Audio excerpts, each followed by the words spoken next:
What's going on, everybody? If you're seeing this page, that means the official Torian Rain Reloaded merch store is now available. To get access to the store, make sure you go ahead and click the store tab on my YouTube channel. From there, you will be able to see all the merch that is available. We have mugs, shirts, hoodies, joggers, and so much more to come. All original designs made by yours truly, Torian Rain Reloaded. Now go ahead and get your merch today, and you can feel nothing in style. Police say a man who murdered his roommate and shot a responding Dallas police officer was repeatedly deported for other crimes.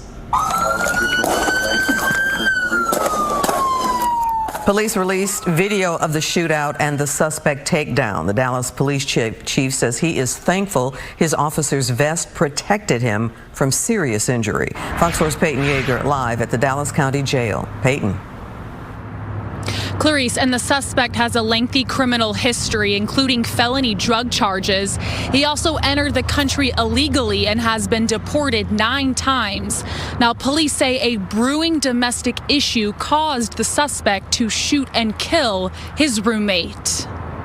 This slowed down, newly released body camera footage shows the moment a Dallas police officer was shot in the chest area of his protective vest during a shootout with a murder suspect.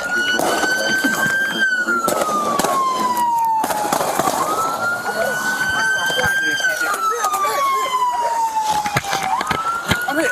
Officer here. Where?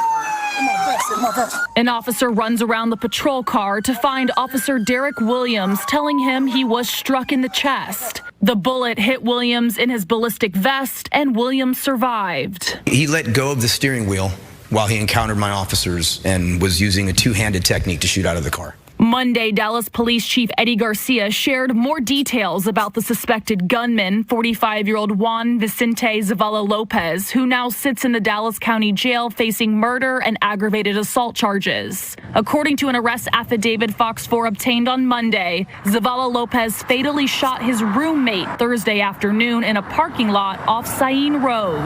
Video from a witness shows the moment police say Zavala Lopez fired 3 times into a white truck, killing 60-year-old Roberto Salgado in the passenger seat. The male driver in the blue shirt and a woman in the white truck were not injured.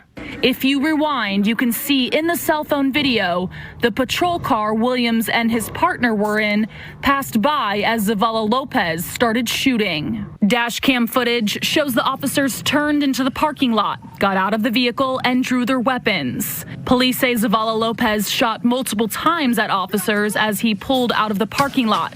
Officers returned fire and a chase began.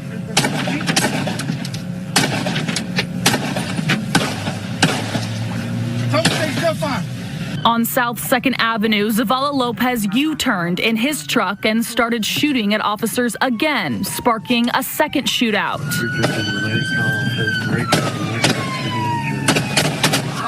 Court documents say officers went to Zavala Lopez's home and found a pay stub from a construction company. Detectives called the suspect's boss, who revealed Zavala Lopez already called him and told him he was shot by Dallas police officers. Chief Garcia wouldn't elaborate on what exactly led officers to a home in Louisville later that day, only saying Zavala Lopez was familiar with that area. Dallas SWAT located Zavala Lopez injured and slumped over in a horse stall on a Louisville property. You see your hands! Hands! SWAT used 40mm less lethal projectile to get the suspect into custody. SWAT gave repeated orders to the suspect to show his hands, but he failed to comply with the orders. Once in custody, investigators found a 9mm handgun on Zavala Lopez, along with a second magazine. The suspect was treated for a gunshot wound to the leg before he was booked into jail. And officers also found meth on Zavala Lopez when he was booked here at the Dallas County Jail. As for the injured officer, Chief Garcia says he has bruises on his chest, but he is out of the hospital. Clarice? Peyton, thank you. So y'all just heard that audio right there, and that was probably one of the craziest news clips, audios I've ever probably heard in my life that you'll probably see on this channel.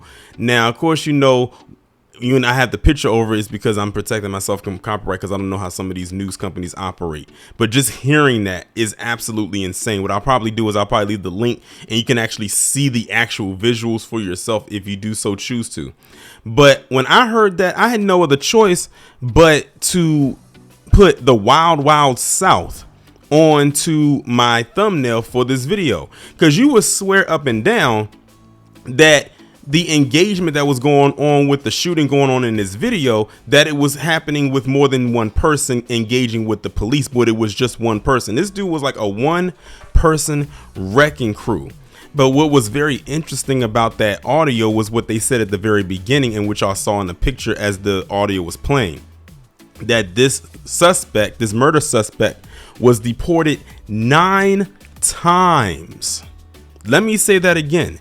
He was deported 9 times, which means he has come and gone out of this establishment 9 freaking times and keeps finding his way back in. And he's illegal.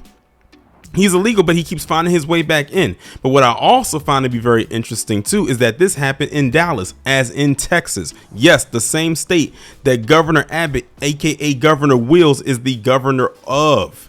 You know, the same guy that has been sending these not so secret invasioners, as I like to call them, send them in a pipeline all the way up to Chicago. I don't know if he sends them to New York, but I know he probably does. But I know he sends them to Chicago because it's more closer and it's like it's like going straight up. That Governor Abbott, you know, the same one that says Governor Abbott, keep sending them, like when they come over, keep sending them. Well, this guy apparently must have missed the bus, because he planted his ass right there in Texas and stayed there. Now, I don't know if all the other times he's been deported, did he go to another place and get deported from there, or he was always deported from Texas, considering he's right there at the near the border. And this is in Dallas, by the way. It's kind of far. I mean, when you think about it, driving distance, but you get what I mean. But yeah, I wonder what Governor Abbott has to say about this, because I really didn't see any article that expressed any take from him.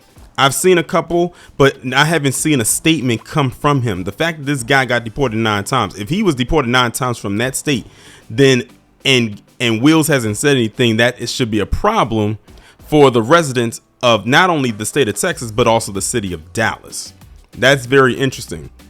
Now, this guy murdered his roommate. He murdered his roommate. And then when they were going to look for him, he got into a shootout and ended up murdering a cop. He injured some others as well. One got shot in the vest, as y'all could hear. He said, I got shot in the chest, but I had my vest on. And then it leads into another chase. And then he gets into another shootout with some more police. Like, remember, this guy is doing all of this by his damn self. That's why I say when you listen to it, you would swear that it was probably more than one person. Like this thing was traveling. This thing had legs and it was moving. But I would like to know is, why was he deported the other 9 times? And why and how is he still able to get in? That just lets you know how weak these borders are. The fact that this guy got deported 9 times and is able to constantly go back and forth like it's nothing. For him, it's like a walk in the park. Like, he pretty much got this thing all figured out and he keeps getting in. But I would like to know why he got deported the other previous times. And the thing is, after what he did right here, he's taken 2 lives. So that's gone way beyond apparently whatever he's done to get deported the other times. It's not enough to simply, at this point with this guy, to simply just deport him. They have to lock him up for life. Like, this is nothing more than felony based charges right here. Now, this also goes into what I've been talking about when I've talked about what was going on in New York, what's been going on in Chicago. Now we can add Texas to this list. Remember when I was saying over and over again how these places have a new criminal class, and you're going to be hearing about this more and more as time progresses. Now I guess you can throw Texas on there as well. Now, Texas is very interesting considering Texas has a huge Mexican population as it is. Now, many of them could possibly be legal, which means they filled out all the documents, they did what they had to do to get over here legally. But it's so many that's coming across that border, it's kind of hard to differentiate between who from who. After all, this guy did get deported 9 times. That part got me. When I first saw the picture, because I pulled up the picture before I got the audio, when they said 9 times, I almost had to pause the video and was like, whoa, 9 freaking times. I wish they would have went in more detail as to why he got deported. But apparently it was enough for them to keep sending him back, but he kept getting back over here so easily. Like I said, that's how you know that the border system is not that strong. If it's pretty much not strong at all if this guy can continue to get over here and do what he did. And now he's taken 2 lives. So what are they going to do? So the people down there in Texas, all my Texas subscribers, y'all need to be getting in contact with whoever, the people down in Dallas, who's ever running that city, like the mayor and all of that. And you need to get in contact with Governor Wills to see what the hell he's going to do. Because that is a lot that they got to deal with just one person. Imagine if it escalates from just one person and then it goes to 5 people, then 10, and it multiplies and it continues to fester over and over and build over time. I keep telling y'all, this is just the beginning. Expect to hear more stories like this continuing to happen on a repeated cycle. It's going to continue to happen the more and more they allow them to come over. This guy is over here illegally.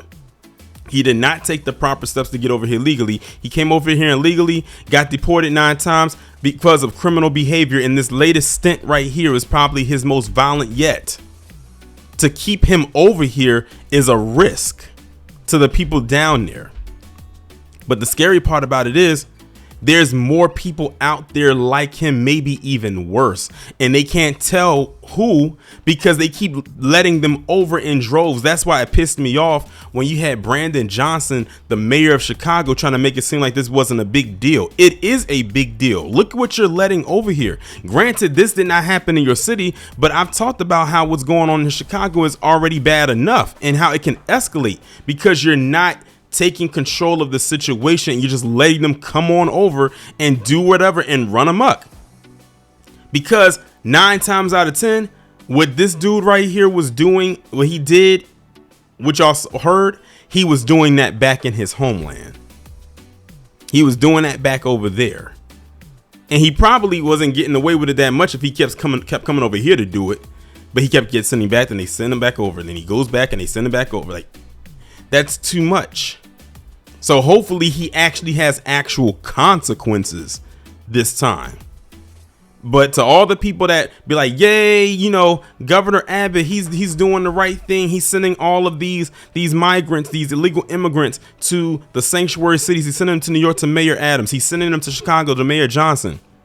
This happened in his state.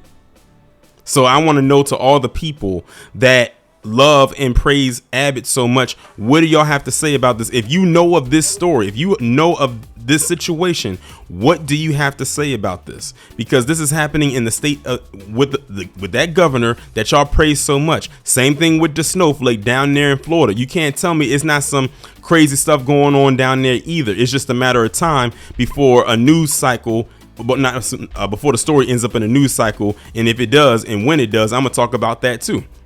These are one of these type of things I'm gonna try to stay on top of as much as I possibly can, no matter what state it is in. They love to talk. They love to politicize this whole thing and say, "Oh, we're sending them to sanctuary cities. Oh, it's a blue state. It's a blue city." Texas is as red as a beet, and this happened in that state. Again, I hate to sound like a broken record. This guy was deported 9 times, and I'm only going to assume it was in the state of Texas, where he was constantly getting deported from back to across the border, and he keeps coming back. So he kept doing stuff in Texas to keep getting him sent back over. But this one right here takes the cake. Like I tell you, when you allow a criminal to do so much and they start off small, they're going to escalate, because in their mind, they formulated that, oh, they're not going to do nothing extreme to me. They're going to just give me a little tap on the wrist, give me a little misdemeanor charge, send me on my way, and I'm going to go back out to doing what I was doing. But this time I'm going to take it a step further with my criminality. And look at what he did. He ended up getting into a wild shootout with the police, killed his roommate and one of the cops. And it was all caught on that body cam footage. Well, audio, because y'all heard it. I saw it. It was absolutely insanity. from what was shown in that video. But to all of my people down there in Texas, I want y'all to tell me, have you heard of this story before today? Or is this your first time hearing? If you live in the city of Dallas and you follow me, I hope y'all are safe down there as well. Y'all most likely definitely heard about it because it was in your city. And the thing is, I have family down there in Dallas, so I might have to actually reach out to them and see if they knew about it or if they heard about it and see if they are okay. But that's insane. That is crazy. And I keep telling people this is only the beginning. It's only going to get worse before it gets better. I don't say that as a jinx, but I'm saying it because as we've seen over the course of the last couple of weeks and the last few months, even the ones that are underreported, that's where we're headed. That's where it's at. That's in the direction that we are in right now as it pertains to this situation right here.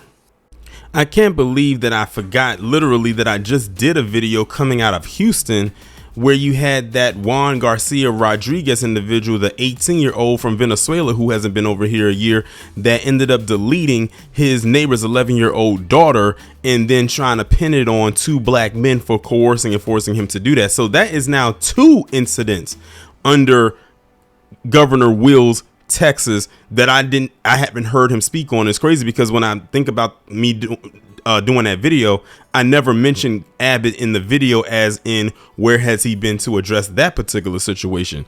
Well, now I can ask him again, Abbott, are you going to talk about that case along with this one?